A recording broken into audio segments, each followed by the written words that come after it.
Bienvenue à la causerie de ce mardi 10 septembre 2019. Quelle est la portée de la construction annoncée du pipeline Niger-Bénin? On va en parler dans la causerie de ce matin avec nous sur ce plateau. Constant Yaoudéou, directeur de Radio Planète. Bonjour. Bonjour. Merci de votre présence. À vos côtés, Mathias Sossou, directeur général du quotidien Le Gongonais. Bonjour. Bonjour.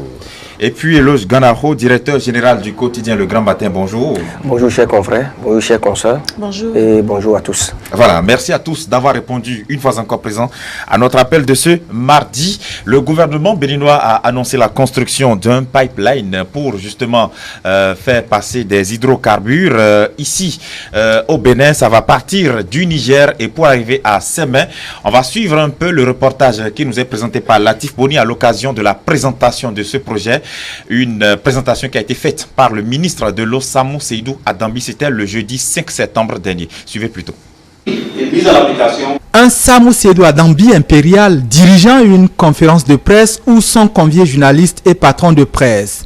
Le ministre des Mines, cet après-midi magistral, expose sur le pipeline, celui qui est destiné à faire transiter le pétrole nigérien par le Bénin pour les côtes.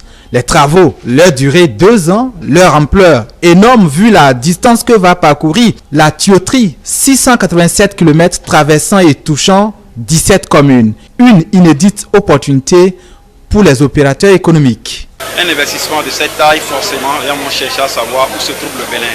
Tous les pétroliers du monde vont chercher à savoir. Dites-vous que c'est le pipe le plus long. Il fait 687 km au Bénin.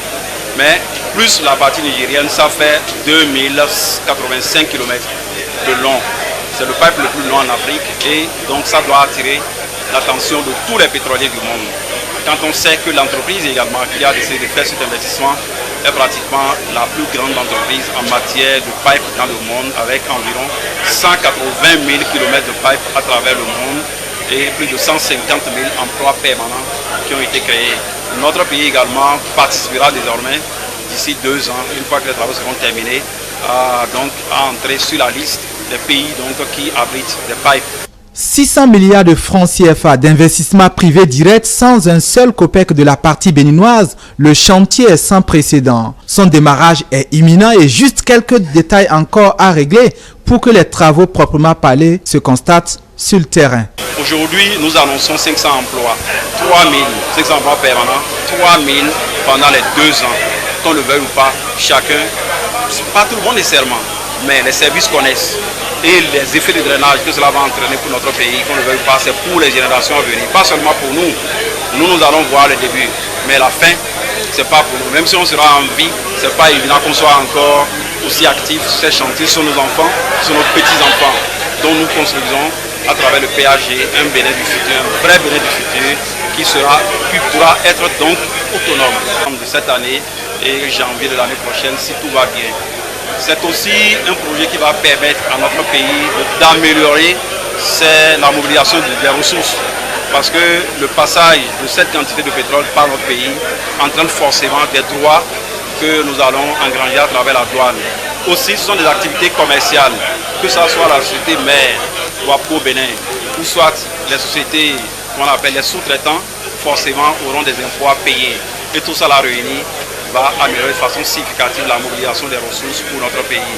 Lorsque vous regardez, nous sommes en train de récolter ainsi les efforts qui ont été faits. Le chef d'État l'avait dit serrer les ceintures. 2 ans, 3 ans, nous allons commencer par les desserrer. Le pipeline export Niger-Bénin, une infrastructure ultra-moderne face aux attaques, la surveillance et les mécanismes de protection sont prévus. Constant Yaoudéou, quelle est votre appréciation par rapport à ce projet? Oui, je crois qu'un projet comme ça rentre directement en droite de ligne de la modernisation des choses parce que, vous savez, le Bénin et le Niger ont un destin en commun, naturel, je vais dire. C'est la position géographique du Niger qui fait que le Bénin et le Niger auront toujours affaire. Vous savez que ça fait très longtemps, c'est plusieurs dizaines d'années que le Bénin, en matière de transport, le Bénin et le Niger ont compris qu'ils doivent se mettre ensemble pour évoluer. Et si nous n'avons pas pu drainer les chemins de fer jusqu'au Niger, mais c'est depuis que nous sommes arrêtés à Parakou et que les camions, les titans font le reste, il faut voir que depuis ce temps jusqu'à aujourd'hui, ça devrait évoluer plus.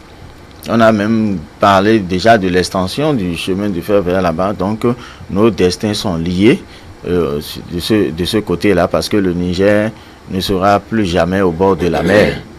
Et a besoin de la mer pour s'approvisionner en beaucoup de produits. Donc, quand c'est comme ça, je crois que de tels projets sont nécessaires et qu'il va falloir vraiment aller à la concrétisation parce qu'on avait déjà annoncé même le passage de cette infrastructure-là par le Burkina et le Togo.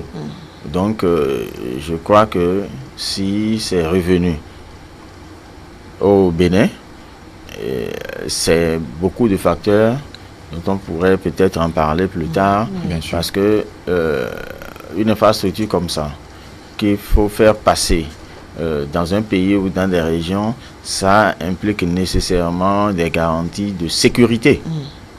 Donc, quand le pays n'est pas stable, personne, aucun bailleur de fonds ne peut oser investir dans de pareils projets. Donc, nous sommes en train de gagner en beaucoup de facteurs à travers la stabilité, la stabilité et la sécurité dans notre pays. Et nous devons déjà anticiper pour renforcer notre système sécuritaire, sachant ce qui se passe au Nigeria dans le transport des hydrocarbures. Très bien. Mathias Soussou, même question. 17 communes du Bénin seront concernées par ce projet-là. Quelle est votre appréciation? Mon appréciation, elle est bonne, parce que vous savez, depuis que nous sommes au Bénin, il y a eu des projets qui ont circulé dans la bouche des gens dans ce pays. Mais voilà qu'aujourd'hui, on est en train d'arriver à la phase terminale parce que déjà, on nous annonce que ça peut démarrer en décembre et janvier 2020.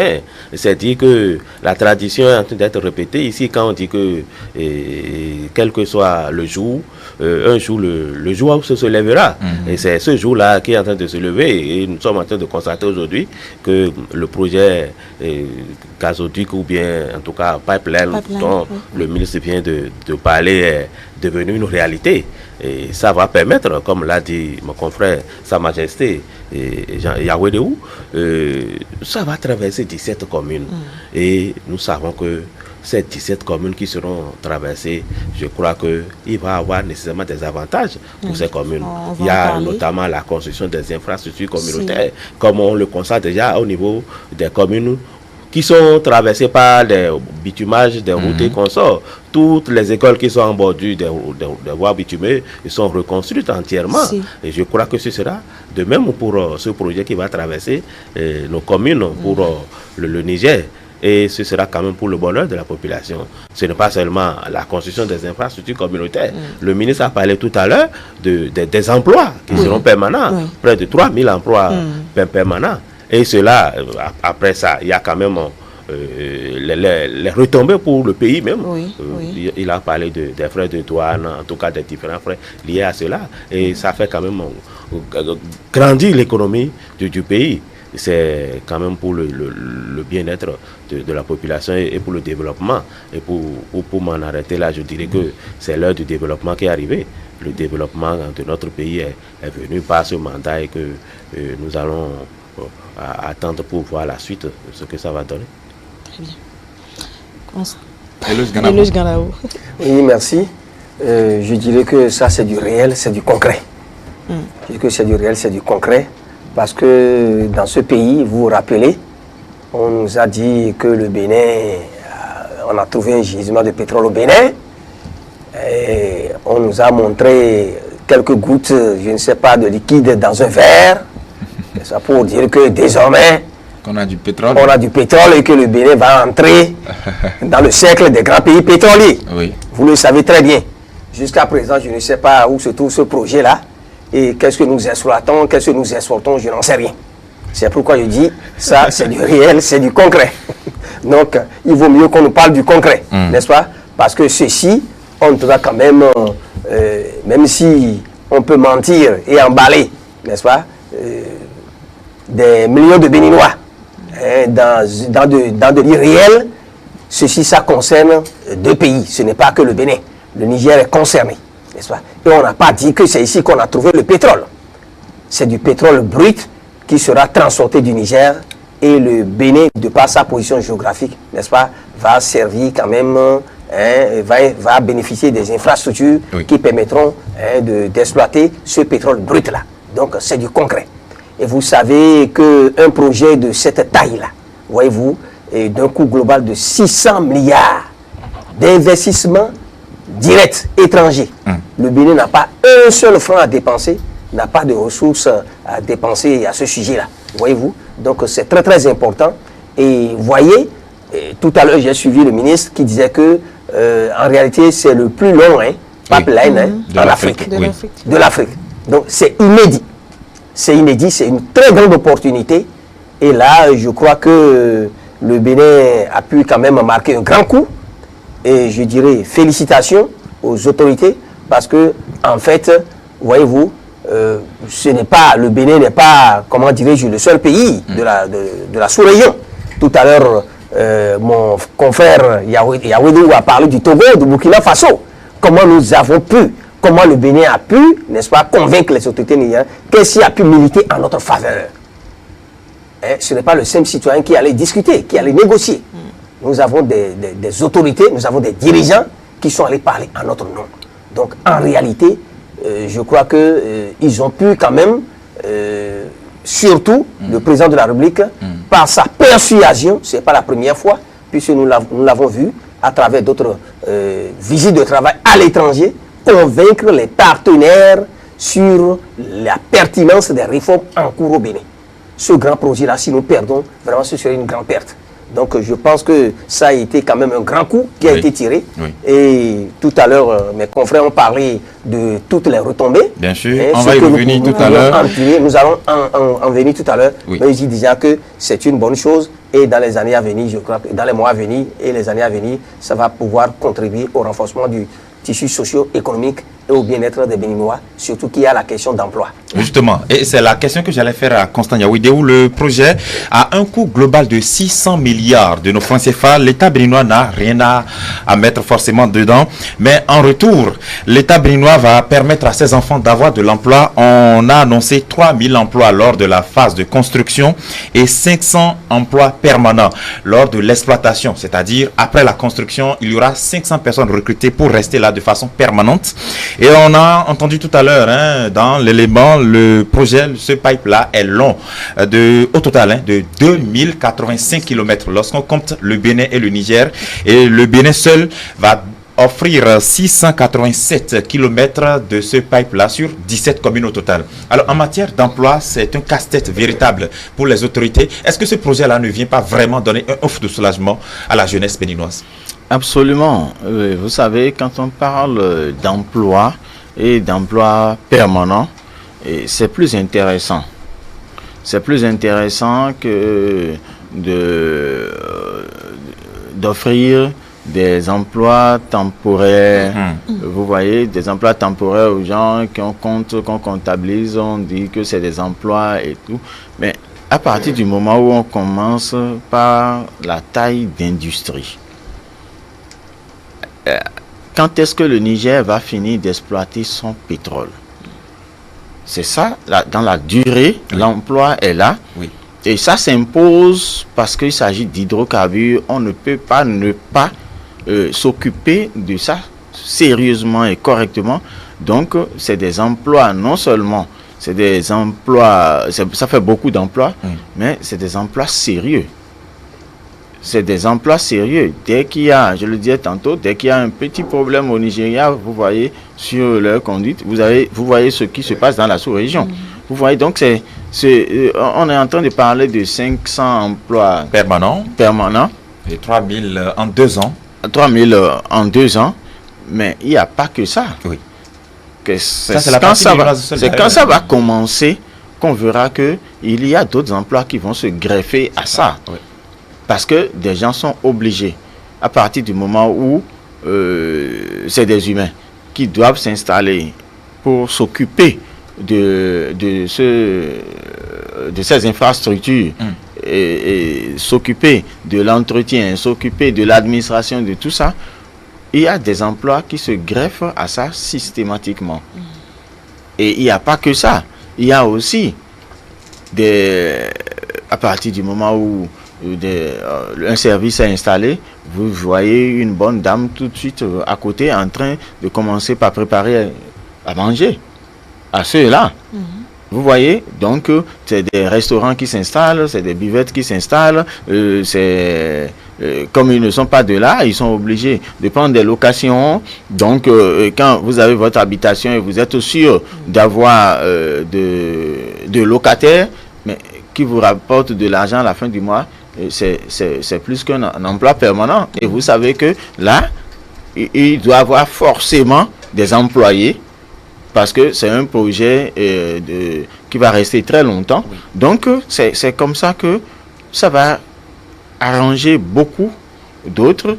Donc, c'est ce que je disais pour dire qu'il y aura des emplois qui vont se greffer sur ces emplois. Donc, nous sommes en train de parler de 500 emplois. Ça ne serait pas 500. Quand ça va démarrer, vous allez voir que ça va tripler et ça va quadrupler. Ça, c'est très sûr.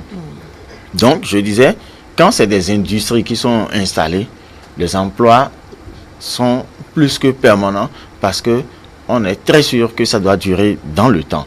Donc c'est un projet qui traverse 17 communes, nous avons dit. Donc ce n'est pas qu'on a installé l'industrie, une usine dans une région et on dira que c'est des gens de telle région seulement qui vont profiter de telle commune. Ça fait 17 communes sur toute la ligne.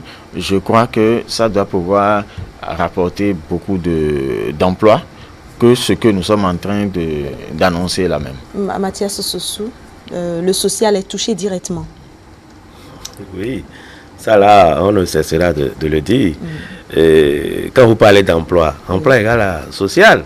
Parce que si déjà le bonhomme peut s'assurer son repas quotidien, il n'aura pas à aller se livrer à du vandalisme avant de se nourrir, puisque c'est garanti déjà l'emploi sur ce côté. Le social n'est plus à démontrer parce que c'est déjà perceptible.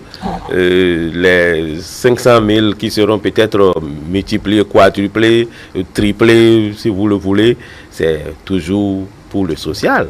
J'ai dit ici sur ce plateau qu'on n'a pas besoin d'aller donner 30 000 aux bonnes dames dans les marchés pour dire qu'on est en train de faire du social. Si déjà on peut responsabiliser quelqu'un qui peut travailler pour subvenir aux besoins de la famille et régler les petits problèmes, assurer la scolarité des enfants, tout ce qu'il y a autour, je crois que le social, ce problème-là est en train d'être résolu par l'installation de ces projets-là. Je crois que le social est toujours présent depuis qu'on a constaté que le chef de l'État est en train de poser, aller à la phase de concrétisation des projets de son PAG.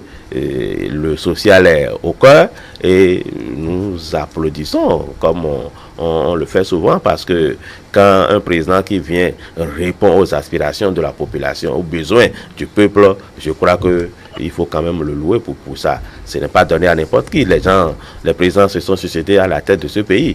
Mais on n'a pas vu. On a vu des gens qui ont commencé des projets ici qui ne sont pas arrivés à terme. Bon, aujourd'hui, nous parlons de pipeline. Je crois que c'est bien. Je vais prendre par exemple l'exemple de Gazoduc, le projet Gazoduc qui a été initié dans ce pays. Il y a des Béninois qui travaillent là. Je connais des Béninois qui sont là, qui sont en train de travailler aujourd'hui. Donc ce sera aussi de même pour ce projet pipeline, qui va être installé. Je crois que c'est pour le meilleur du peuple. C'est vrai que le jeudi dernier, on a entendu que la durée de vie de ce projet-là, après bien sûr la construction, ce pipeline va durer au moins 40 ans et 70 ans en moyenne. Ça peut continuer aussi après 70 ans d'exploitation. Ça fait au moins en ces années-là des emplois permanents, directs concernés par ce projet, mais aussi indirects comme l'a décrit tout à l'heure Constant Yaouidéou. Et le Ganaho, bonne nouvelle pour le Bénin? Une très bonne nouvelle. Dans la mesure où ce n'est pas, comment dire, le nombre d'années qui m'impressionne, oui, la durée du projet qui m'impressionne, mais c'est la contribution énorme que cela va apporter à la résolution de la question d'emploi au Bénin. Cela ne signifie pas que c'est pas avec l'avènement de ce projet que le Bénin va régler ses problèmes d'emploi. Jamais.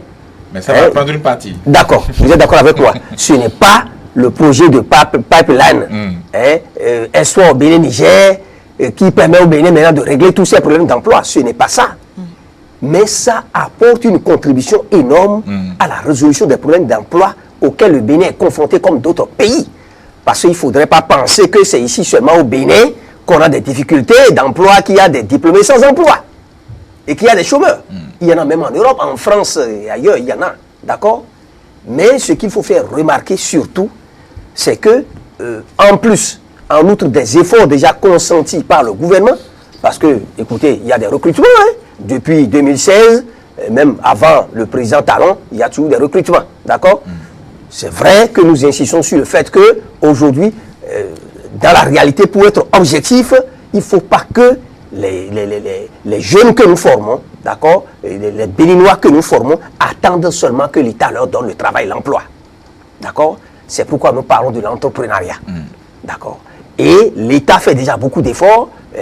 Le recrutement des agents contractuels de l'État, des agents permanents, les concours qui s'organisent régulièrement. D'accord. Tout cela contribue à octroyer de l'emploi aux jeunes. D'accord. Maintenant, si nous avons des milliers de chômeurs, de diplômés sans emploi sur l'État, et que déjà l'État fait l'effort à travers les concours et autres opportunités pour en consommer, et ce projet-là arrive encore et pour faire bénéficier, pour nous donner près de 3000 emplois, n'est-ce pas, à l'exploitation, et 500 emplois permanents. Je crois que c'est très important. Donc ça vient encore prendre une partie de tous ceux que nous avons sur l'État qui ne travaillent pas. C'est pourquoi je dis tout à l'heure que ce n'est pas la panacée, mais quand même il faut attirer l'attention sur le fait que c'est une contribution énorme à la résolution des problèmes d'emploi auxquels nous sommes confrontés. Ensuite, ça a des implications. Je dis ça, des implications énormes au plan économique, dans la mesure où un projet d'un investissement aussi important de 600 milliards de francs CFA, écoute, ça fait dresser les cheveux sur la tête, ça attire l'attention des investisseurs étrangers et autres qui se disent, ah, un investissement aussi important, ça attire leur curiosité, il faut aller voir ce qui se passe. Ça va drainer d'autres investisseurs au Bénin, qui pourraient s'installer. Et lorsqu'on dit des investisseurs viennent, lorsqu'ils viennent et puis investissent, imaginez, il peut y avoir d'autres sociétés qui viennent aussi s'installer, d'autres entreprises qui s'installent. Et là, d'autres emplois également vont être, comment dire, n'est-ce pas? Donc voilà, donc autant d'opportunités pour le Bénin. Et je crois que c'est très très important. C'est pourquoi je dis tout à l'heure que c'est du concret. Et j'attire l'attention sur une chose encore, au nom des retombées. Il paraît que, c'est pas il paraît, le ministre l'a dit, que le Bénin va bénéficier de 300 milliards. Pourra collecter 300 milliards de francs CFA comme droit de transit, recettes fiscales, au cours des 20 premières années du projet. Voyez-vous, c'est très important. 300 milliards, en dehors de la question d'emploi, 300 milliards, voyez-vous, ça pourra contribuer au renforcement du tissu économique et ça nous pourra permettre au Bénin d'investir ailleurs. Et là encore, c'est d'autres emplois en perspective. Vous vous rendez compte? Voilà. C'est vrai que notre économie est essentiellement fiscale. Mathias Sossou, lorsqu'on annonce de telles nouvelles, ça signifie que non seulement on n'a pas vraiment investi dans ce projet, mais on en bénéficie du point de vue économique. Et c'est l'économie nationale aussi qui en reçoit, on va dire, un ouf de soulagement, non, Mathias Sossou? Bien sûr, puisque nous n'avons rien dépensé, nous collectons déjà ce montant-là aussi colossal. Oui. Je crois que l'économie a pris un grand coup, en tout cas de développement, de grossissement. développement. Et je crois que c'est dû à quand même à la sécurité et dont nous bénéficions dans le pays, la stabilité politique, tout ça là, ça participe. Quand on parle souvent de politique et on dit mais qu'est-ce que cela a à voir avec l'économie? Non, le comportement de nos politiciens, ça traduit déjà dans l'acte ce qu'ils voient et ce qu'ils prévoient pour ce pays, la paix et le social. Et quand il y a l'aspect, la stabilité, la sécurité, il peut que y avoir des investisseurs. Et pourquoi le Bénin a été choisi, a été retenu quand même pour recevoir la traversée de ce pipeline-là. Je crois que c'est quand même pour la sécurité dont nous bénéficions qui induit indubitablement l'économie. Si nous pouvons déjà collecter ces 300 milliards en 20 ans, ça veut dire que alors que le projet va s'étendre au moins sur 3 à 4 générations, par exemple, on parle de près de 70 ans. Oui. Et si dans les 20 premières années, nous avons ça, que comme le dit déjà Kandaho, on va réinvestir quand même pour la création d'autres emplois pour les jeunes, c'est pas nécessairement pour nous, mais pour la jeune génération qui va suivre après. Je crois que les autres, après les 20 ans, les autres 20 ans et les autres 20 ans qui vont suivre, c'est d'action en action, et puis nous allons aboutir quand même à un grand développement. C'est dire que gouverner, c'est prévoir. Il faut quand même avoir une vision dans le futur, ce que ça peut devenir. Si déjà l'économie, à partir d'aujourd'hui, commence par prendre un essor, ça veut dire que dans les autres années à venir, ce sera de même. Quand un autre projet va encore arriver et multiplier ses retombées, je crois que ça va être la satisfaction générale. C'est ça. C'est vrai qu'on a mis le doigt sur le volet social. Conseil Yaoudéou, on est en train de mettre le doigt sur la portée économique de ce projet-là et on se rend compte que c'est un projet de grande envergure sur le plan économique. Ah oui, c'est un projet de grande envergure et vous savez, je le disais tantôt, un projet comme ça,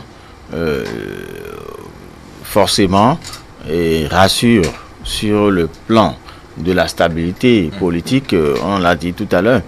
Ça va surtout que nous n'avons rien à investir véritablement et que nous avons à récolter. Ça doit permettre de renforcer notre système sécuritaire. Vous voyez, donc davantage la sécurité sera renforcée. Il y aura de recrutement forcément au niveau de nos forces de sécurité, de défense.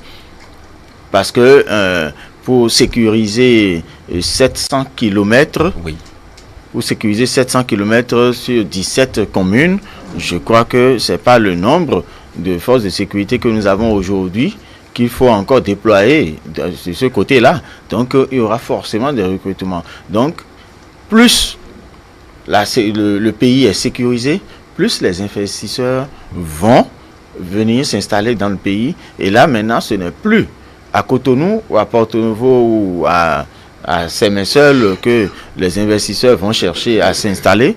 Ils vont chercher à s'installer partout où il y aura de la matière première pour leur usine sur toute l'année, puisqu'on produit beaucoup de choses, anacarde, karité et tout ça. Donc quand les produits, les matières premières sont loin des usines, tout ça font partie des calculs que les investisseurs font.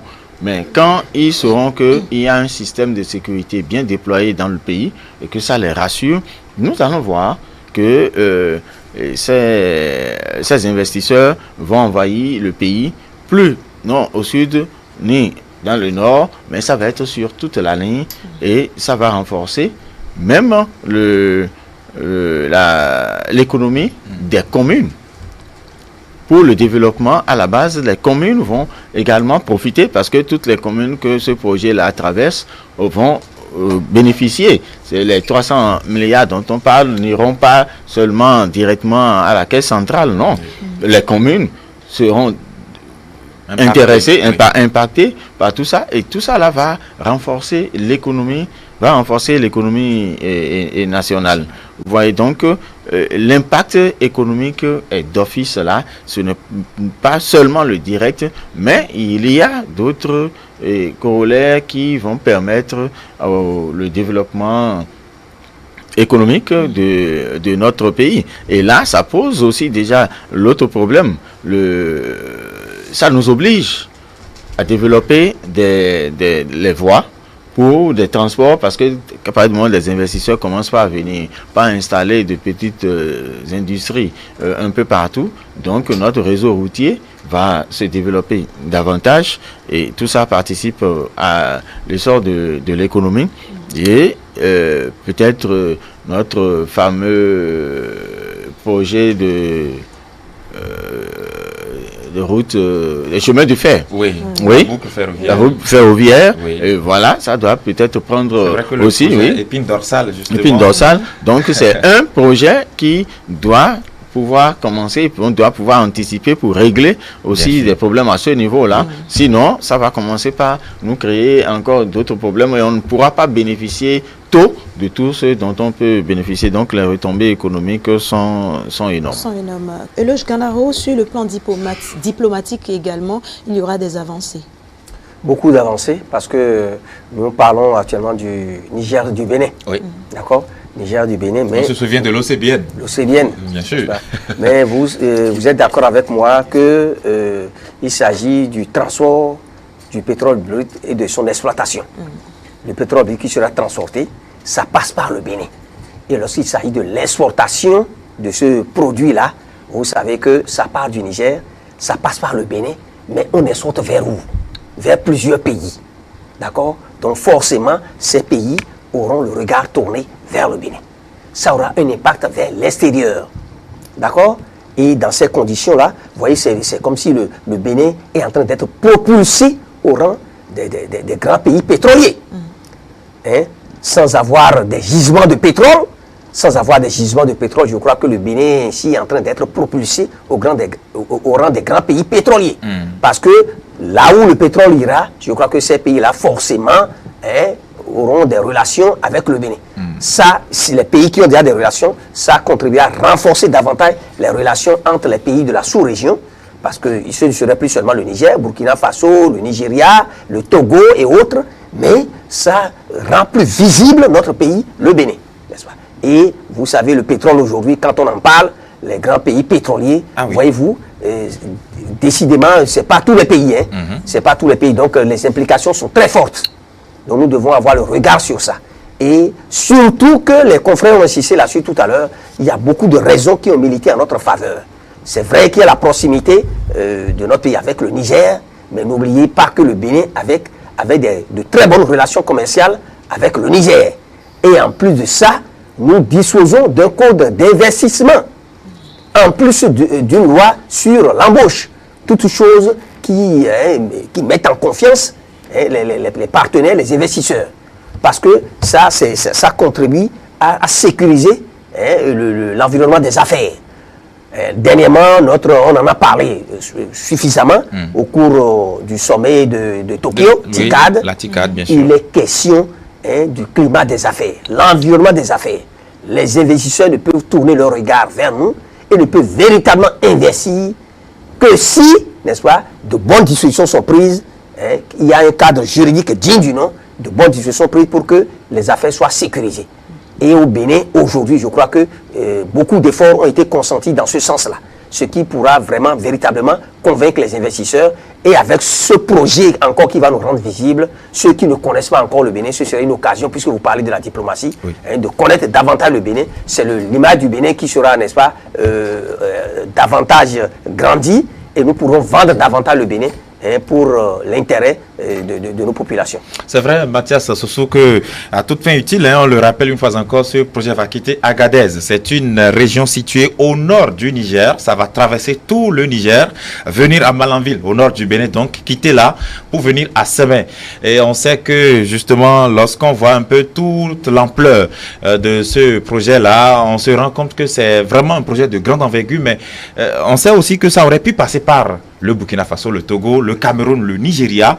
Si le Bénin a été sélectionné, c'est certainement compte tenu de plusieurs paramètres, non, notamment l'assainissement des finances publiques.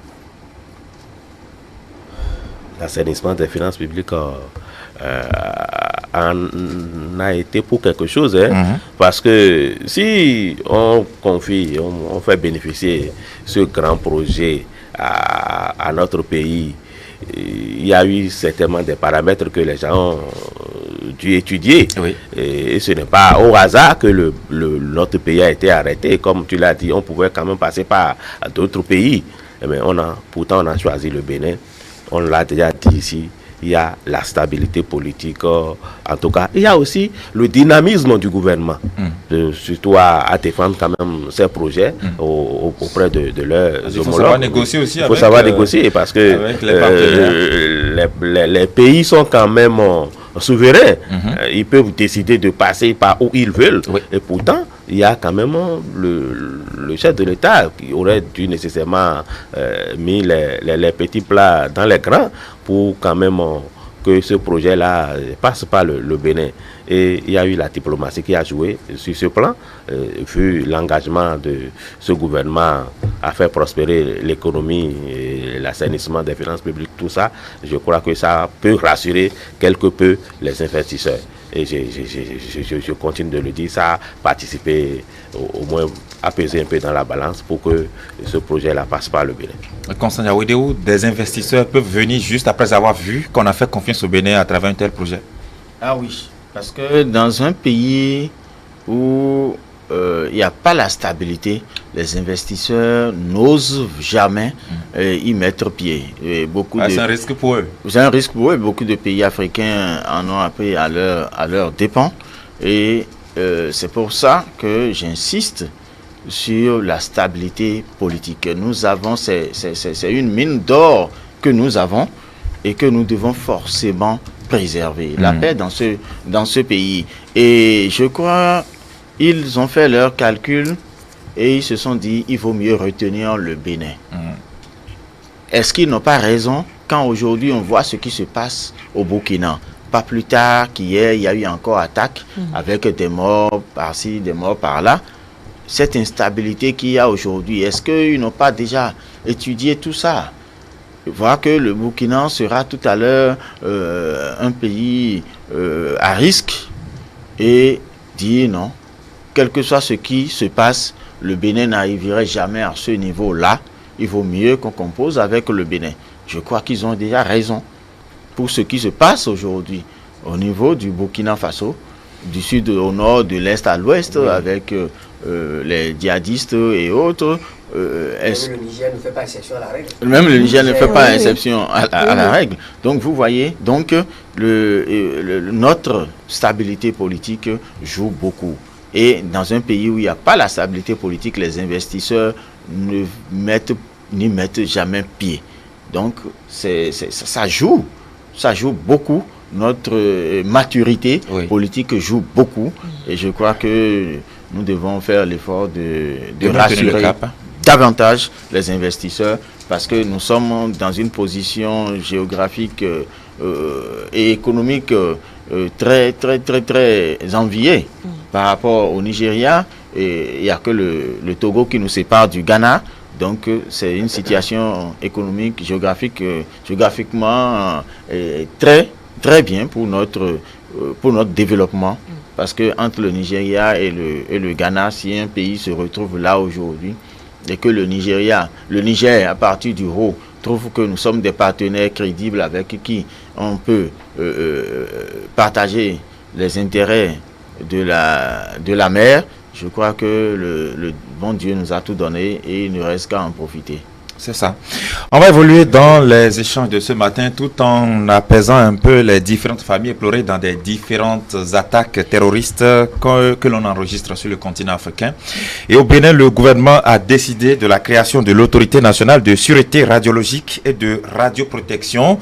Et la décision a été rendue publique à l'occasion du Conseil des ministres où d'ailleurs des statuts de cette autorité ont été approuvés. Cette autorité est dédiée au suivi des pratiques et activités utilisant les rayonnements ionisants à des fins pacifiques, y compris les appareils émetteurs de ces rayonnements et les sources radioactives. Il faut dire que l'objectif de cette autorité, c'est de concevoir, proposer et suivre l'application de la réglementation en matière de sûreté radiologique et de sécurité nucléaire, délivrer des autorisations dans le domaine des applications de l'atome entrant dans le cadre d'activités médicales industrielles, et de recherche du transport des substances radioactives, de l'exportation et de l'importation des matières nucléaires et de toutes sources radioactives, etc. etc. Eloge Ganaho, ce sont des termes assez techniques. Nous sommes dans un domaine pas forcément commun de tous. Qu'est-ce que vous y comprenez et quelle en est l'importance? Oui, simplement. Il ne faut pas, comment dirais-je, penser que, bon, c'est des termes techniques de grands mots, oui, hein, pour davantage installer la confusion. D'accord. Mais vous êtes d'accord avec moi quand on parle aujourd'hui du nucléaire? Oui. Mais au moins, ceux qui, même les profanes, savent qu'on parle de l'Iran, on parle de la Serbie, de la Corée du Nord, ceci, cela, oui, l'arme atomique. Oui. Donc, écoutez, bon, ça fait peur, n'est-ce pas? Donc, mais si on le rend plus simple, c'est quand même du matériel, oui, des équipements, de la matière que nous utilisons.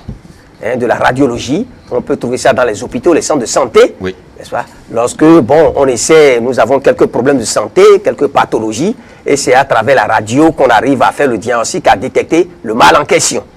Ça utilise des ondes, des substances, et la plupart du temps, c'est nuisible à la santé. N'est-ce pas? Donc, c'est un devoir, c'est de la responsabilité des États de faire en sorte que, tout en se disant que c'est utile pour nous d'utiliser ce matériel-là, ces équipements-là, il faut faire en sorte que cela puisse avoir une sécurité, une sûreté pour ne pas nuire à la santé. Vous êtes d'accord avec moi? C'est comme les projets ou autres, je ne sais pas, activités que nous entreprenons et on dit impact environnemental. Il faut pouvoir d'avance faire des études pour voir quel impact ça aura si ça n'aura pas des effets nuisibles sur la santé. Or, ces équipements existent déjà dans les centres de santé, dans les universités, n'est-ce pas, où nous faisons des recherches. Il y a de la matière là. Et dans les industries qui sont en place, nous exportons, que ce soit par la mer, que ce soit par voie de terre, que ce soit par l'air, les avions. Je crois que c'est transporté du matériel radioactif. Donc, c'est une bonne chose qu'une telle autorité soit mise en place. Et ce qui retient surtout mon attention est que déjà, il y a une réglementation en vigueur, il y a des tests, il y a des lois qui réglementent ça. Mais est-ce que c'est toujours appliqué? Est-ce que c'est suivi? Je crois qu'avec l'installation de cette autorité-là, ça va être bien suivi pour faire en sorte que, tout en utilisant ces équipements-là, cette matière-là, relative à l'atome, au nucléaire, que ça n'ait pas des effets nocifs sur la santé. Ensuite, on a parlé des autorisations qui sont délivrées à toute installation. Est-ce que les centres qui sont installés, est-ce que les structures qui sont installées, est-ce que ça respecte les normes en vigueur? Est-ce que ça respecte, comment dire, les tests? C'est conforme aux tests qui ont été déjà adoptés en la matière. Ensuite, j'ai entendu parler qu'il y aura un suivi et qu'il y aura des contrôles, des inspections en vue de vérifier si tout est conforme à la loi. C'est très important et qu'il y aura un registre national, n'est-ce pas, pour voir, pour quand même, parce qu'en réalité, tout ce qui est fait, il faut pouvoir quand même qu'il y ait une base de données pour pouvoir suivre à bien, que ce soit à travers les projets ou tout ce qui est sorti. Je pense que c'est très important. Ça relève de la conscience de l'État, du devoir de l'État, de la responsabilité de l'État. Pendant longtemps, ce n'est pas bien suivi. Parce que vous êtes d'accord avec moi que dans ce pays, on a entendu que bon, les thèmes les plus simples qu'on utilise, c'est les déchets toxiques. Vous allez entendre que des déchets toxiques ont été déversés dans le Zou, à Boumé ou à Boïko, à Baïzou. Des déchets toxiques ont été transportés par des bâtiments, des bateaux, ça a été arrêté, ceci, cela.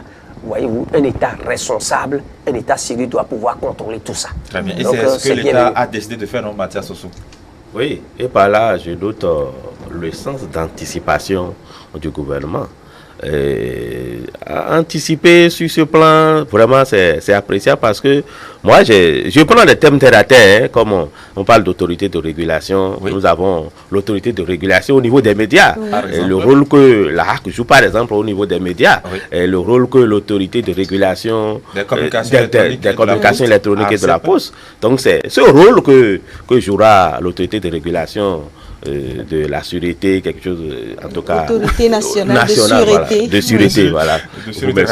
Parce que c'est un terme un peu technique, comme on l'a dit au début ici.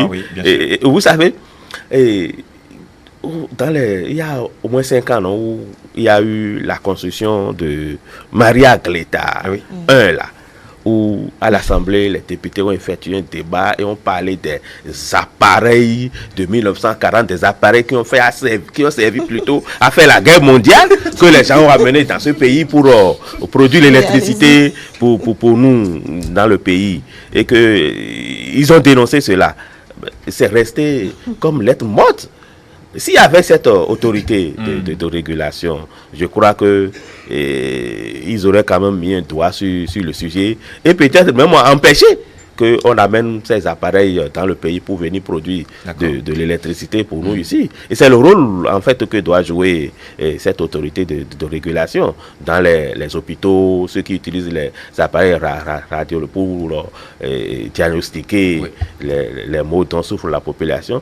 Au cours d'une radiologie, il peut y avoir quand même l'explosion de la machine qui va produire des effets. Il faut que tous ces contrôles-là soient faits et soient suivis pour qu'il n'y ait pas d'autres effets négatifs sur la population et l'environnement. Donc, c'est bien d'anticiper et de mettre les garde-fous, surtout les garde-fous pour qu'on n'en arrive pas au pire.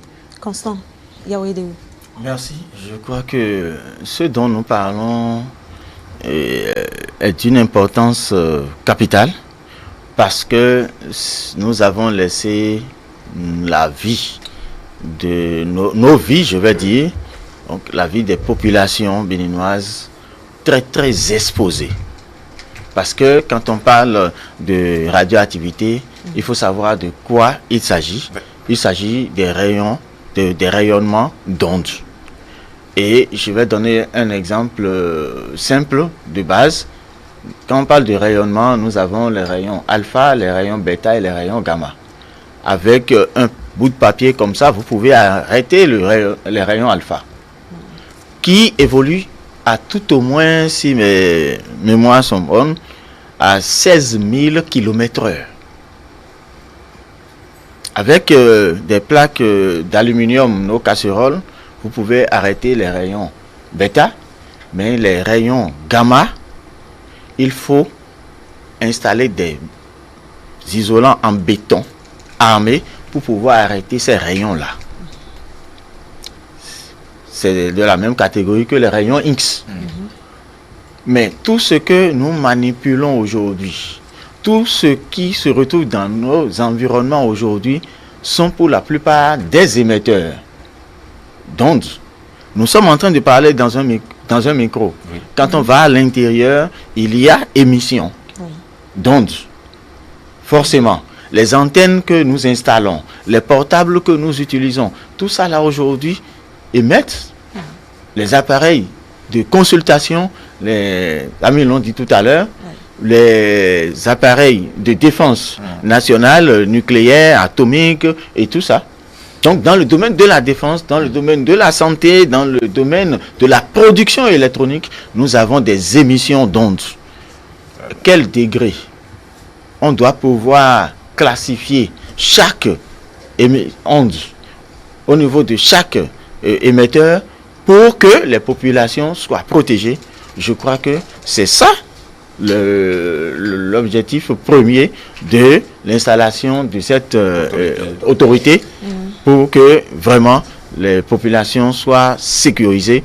Parce qu'aujourd'hui, il y a, pour en finir, dire qu'il y a des conséquences non maîtrisées aujourd'hui par la science, comme le cancer.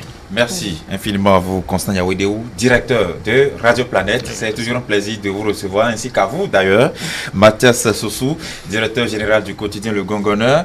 Plaisir toujours de vous recevoir aussi, Eloge Gandaro, directeur général du quotidien Le Grand Matin. À tous et à chacun, je souhaite une agréable suite de semaine.